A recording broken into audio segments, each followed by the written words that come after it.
Todo país é regido por leis. A maior de todas as leis é a Constituição. Com o tempo, os países passam por mudanças e, no Brasil, as constituições acompanharam a evolução da sociedade. A atual Carta Magna é a 7ª desde a independência do país.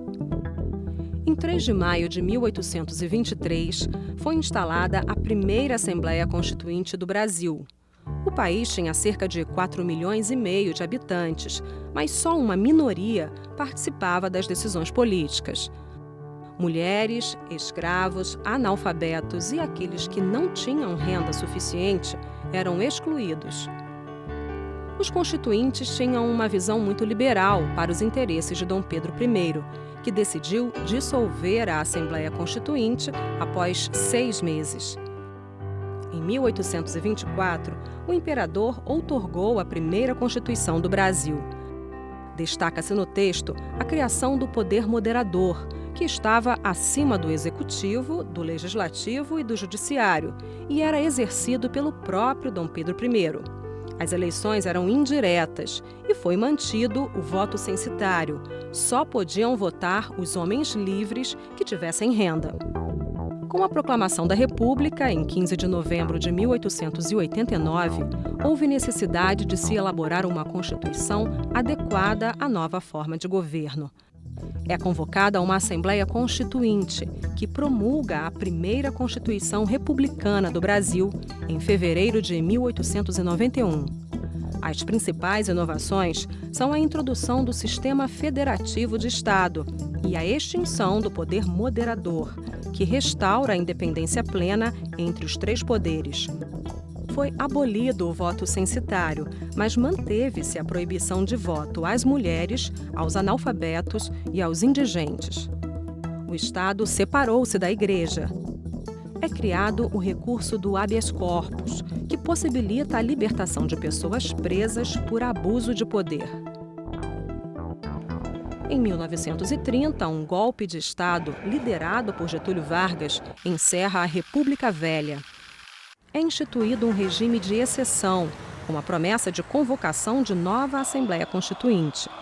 Isso ocorre somente 1 ano após a Revolução Constitucionalista de 1932, que forçou Vargas a cumprir sua promessa. Em 1934, é promulgada a Constituição que finalmente dá direito de voto às mulheres. O voto passa a ser obrigatório e secreto para todos os cidadãos maiores de 18 anos, mas os analfabetos continuam de fora. Os estados perdem poder para o governo central. É criada a Justiça Eleitoral e começa a se estruturar a Justiça do Trabalho. São asseguradas conquistas sociais, com destaque para a ampliação da Previdência Social.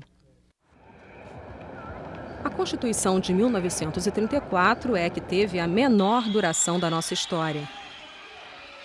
Em 1937, Getúlio Vargas dá um golpe de Estado em seu próprio governo e instala uma ditadura. O Congresso Nacional é dissolvido e é imposta a Constituição do Estado Novo. De inspiração fascista, a nova Carta Magna suspende vários direitos e garantias individuais, institui a pena de morte e suprime as liberdades políticas e de imprensa. Muitos opositores do novo regime são presos ou partem para o exílio. As eleições para presidente da República passam a ser indiretas.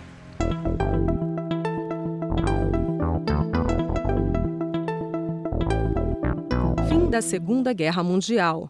Crescem as pressões pela redemocratização do Brasil.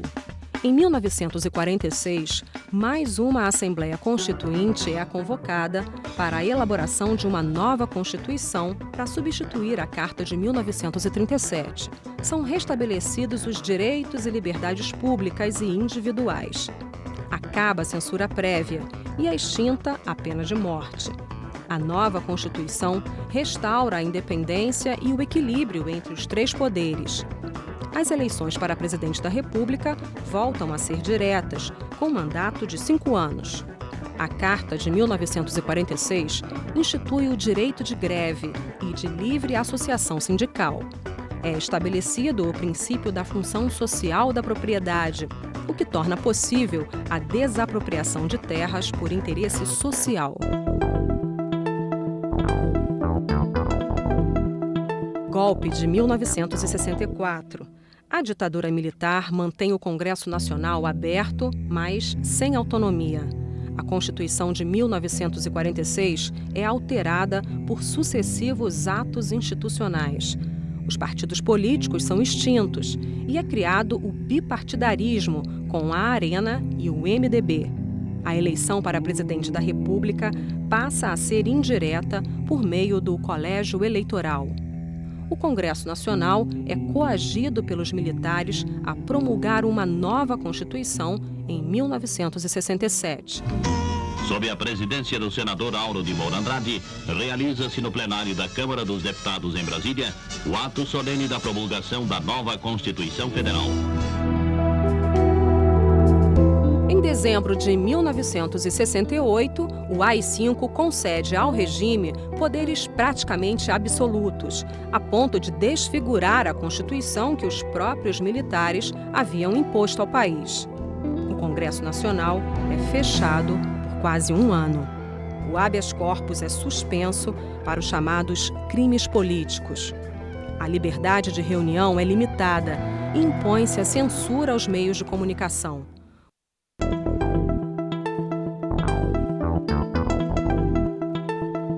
O poder é devolvido aos civis em 1985, após 21 anos de ditadura militar e grande pressão popular pela redemocratização do país. Em 1986, é eleito o primeiro Congresso Nacional pós-ditadura, que também desempenha o papel de Assembleia Constituinte. A Constituição Cidadã é promulgada no dia 5 de outubro de 1988 e permanece em vigor até hoje. Que a Constituição Cidadã seja cidadã. A Constituição vai ampliar os horizontes da cidadania no país.